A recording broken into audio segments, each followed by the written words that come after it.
Hey guys, কি খবৰ আপোনালোকৰ? আশা কৰিছোঁ সকলোৱে ভালে আছে। গিফ্ট এটা আনবক্সিং কৰিবলৈ ওলাইছোঁ আৰু গিফ্টটো দেখি মই ইমানেই বেছি ফূৰ্তি পাইছোঁ যে আপোনালোকক নেদেখুৱাই নোৱাৰোঁ। তো গাইজ বলক গিফ্টটো আনবক্সিং কৰোঁ আৰু গিফ্টটো কোনে দিছে মই আপোনালোকক কৈ আছোঁ ৰ'ব। প্ৰথমতে গিফ্টটো চাই লওঁ বলক। দুচকু তুলি চৌপাশে চালোঁ, ফুলিছে ৰজনীগন্ধা। আকাশত দেখোঁ শাৰদী জোনৰ নামিছে অলকানন্দা। আৰু ফ্ৰেণ্ডছ, এইটো হৈছে গিফ্টটো। সঁচাকৈ কিমান বেছি মৰম লাগিছে চাওকচোন। ইমান যে ভাল লাগিছে মনটো গিফ্টটো চাই।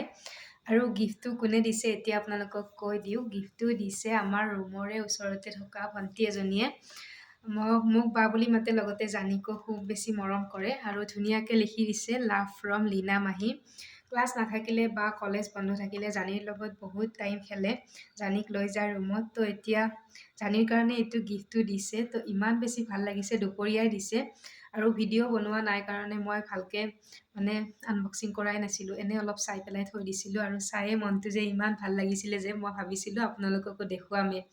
তো গাইজ, কেনেকুৱা লাগিছে কমেণ্ট কৰি জনাব। মোৰতো খুব বেছি ভাল লাগিছে আৰু ভিডিঅ'ৰ জৰিয়তে মই লীনাক বহুত বহুত ধন্যবাদ দিছোঁ। এনেইতো মই তাইক ধন্যবাদ দিছোঁৱে। তুমি যেনেকৈ মৰমত দিছা ময়ো তেনেকৈ সাঁচি ৰাখিম সদায়। আৰু জানিৰ ফালৰ পৰা বহুত বহুত মৰম তোমালৈ। Thank U.